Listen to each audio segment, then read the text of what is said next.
Welcome to the Proseed Halftime Report. If you need seed, think Proseed. With us today is District Sales Manager Dave Gertz. Dave, great to have you here. It's harvest time.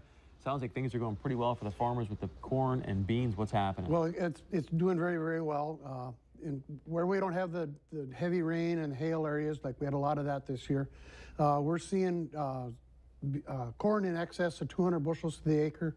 We're seeing soybeans in that 60 bushel an acre in a double zero maturity besides. Canola acres, yields are coming in at the very top end. We're in that 25 to 3,000 pounds. We've got so many things happening. The years that I've been in this business is pretty exciting to partake in the year 2016. We've got more and more technology coming. We have the Roundup Extend, which is another means of weed control for resistant weeds. We have the Liberty Link technology, which has really helped with the weed problems that we've had and the resistant weeds. For me in my territory, kochia is probably the largest problem. We've seen a tremendous amount of shift to Liberty. We're going to see more and more of that shift to the Extend beans when Monsanto is able to obtain the federal label for the Extend product to apply to it. It's been terrific.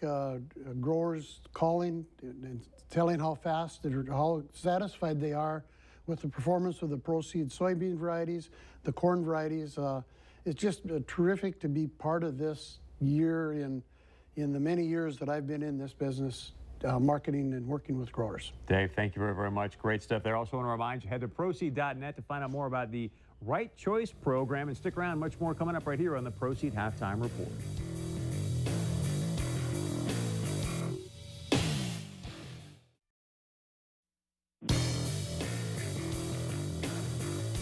Welcome into the Proseed Halftime Report. Alex Egan, Ryan Gellner here with you. 17-3 the score here at halftime. The Bison getting away with one there late. Youngstown State unable to convert a field goal right there at the end. Here is the first half highlights. Lance Dunn getting things started for us. And then Easton Stick, he's only had 3 completions, but here is one of them to Darius Shepard as the Bison start to move the chains. And then here's the heavy hitter on a 3rd and 1. Chase Morlock gets 71. Good to see Chase break one away. Not bad. Just 4 carries for Chase. They might feed him the rock a little bit more in the second half. We've seen the running backs have a little bit of success. 71-yard touchdown there. That would make it 7-0 in favor of the Harvest Helmet Bison. And then you see the defense coming up big here. Trey Dempsey laying down the law. And then we see Brad Ambrosius. It's pressure on the quarterback, man. That's the name of the game. MJ Stumpf credited with the fumble recovery. This would lead to a Cam Peterson 36-yard field goal.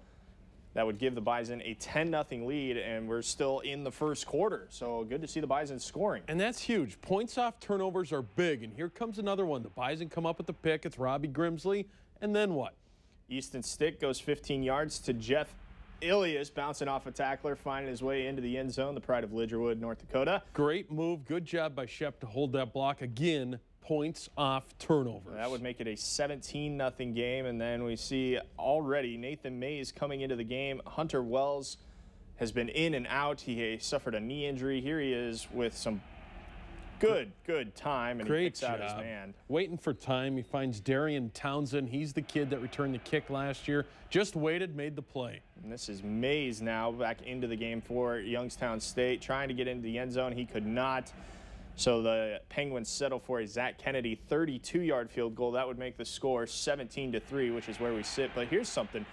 Lance Dunn is running the ball with purpose. He nearly broke that. Lance Dunn having a nice day, 6 carries, 42 yards. And this is just a throw that Easton Stick is going to want back. Underthrown there, looking for Darius Shepard. And then the defense. I mean, we talked about the defenses in the pregame show. We knew they were good. The Bison defense right now playing stellar as Coach Kleiman calls a timeout before the last play of the first half. And Zach Kennedy, normally pretty good, misses a field goal, so it keeps us at 17-3. Let's take a look at our first half stats, brought to you by the North Dakota Certified Seed Producers. And the tail of the tape here, really North Dakota State 17-3, rushing very well. This Youngstown State team does not give up a ton of rushing yards, and they've given up a ton already to North Dakota State. Just the 33 passing yards for North Dakota State in the first half on 3 completions. Easton is 3 of 8 passing, 159 total yards to 148 for the Penguins. The turnovers are big. The penalties, the Bison had 2 on the final drive, if you will, for Youngstown State. 2 personal fouls for 30 yards. Keep that up there for a second. Look at total yards, 148, 159. Pretty even right there, but then you consider in that Youngstown State has had the ball twice as much as North Dakota State. Almost 20 minutes for Youngstown State, 10 minutes for North Dakota State, yet the yards, nowhere near that. North Dakota State, of course, a couple of those coming on 2 big plays on the rushing plays, but they have held Youngstown State, who again has held the ball for 19 minutes, and it's been big. The Bison have been able to get after the quarterback, 3 sacks, but they have disrupted both quarterbacks in this football game. That was just what I was about to point out, was the sack totals. 3 for North Dakota State, just 1 for Youngstown State, and 5 tackles for loss for the Bison. So big-time defensive effort from Code Green here in the first half. Those are your first half stats brought to you by the North Dakota Certified Seed Producers. We're going to step aside.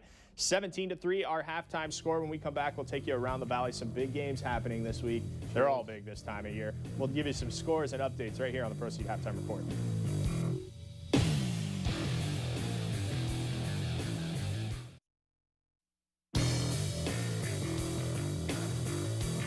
Welcome back into the Pro Seed Halftime Report. 17-3, North Dakota State up on Youngstown State. Our halftime score here. Let's take you around the valley. Big games going on all day today. Northern Iowa already a winner today, 39-6 over Indiana State. Eli Dunn sat out this game with a concussion. Colton Howell handed off to Michael Malloy, who had 3 touchdowns for UNI. Big win for them. So a bunch of guys we didn't hear from last week coming up big for the Panthers. Illinois State up on Western Illinois. That score should read 31-26. Western Illinois cutting it there late in the game. In fact, that game just went final. So Illinois State back-to-back winners this in conference play here. Josh Colby threw 4 touchdowns in the first 3 quarters, twice to Anthony Wareham in that football game. Bottom half of our boards here, and South Dakota has scored a touchdown here in the third quarter, 21-14. They trail Southern Illinois in Carbondale. Would be the Salukis' first win if they can hang on there. Big one for them. Yeah, South Dakota State has just scored as well in the third quarter, 28-17 over Missouri State. Dallas Goddard, 5 catches, 81 yards, and a touchdown. Ho-hum day for him. That's just in the first half. Not bad for him. All right, that's it for Around the Valley. North Dakota State leads 17-3. We come back, we'll talk second half adjustments and get you back out to the Dome here on the Pro Seed Halftime Report.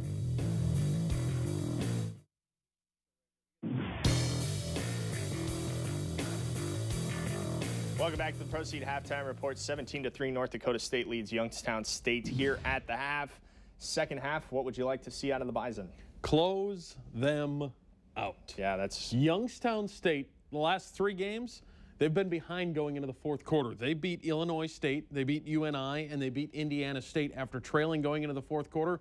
North Dakota State has an opportunity right now. Youngstown State averages 12 points a game, so you feel like if NDSU can get 1 more touchdown on the board, that's all she wrote. It will be interesting to see how they respond with Hunter Wells kind of hobbled a little bit. Keep getting after him. And seeing Nathan Mays come out there and throw the football as well or rather just run the football. He hasn't had a pass attempt yet in his game time. Nate Tangway, we assume, is out for the rest of the game. That's a huge loss for this Bison defensive line. It sure is. The defensive line has to keep going. Next guy up, we've heard that before. They've been able to rotate guys defensively. That will continue to pay off as we get later in the season. We heard Coach Kleiman right at the end of the first half say we need to run the football. You expect to see that a fair amount here in the second half? I would guess they try to ice this thing on the ground, and why not try to break another big one? They finally got a big one in the first half. Second half, that could seal the deal. Chase Morlock with that 71-yard touchdown run. We are done here at the Pro Seed Halftime Report. Let's send you out to Brian Shaw, Lee Timmerman, and Beth Hool for the second half of the game.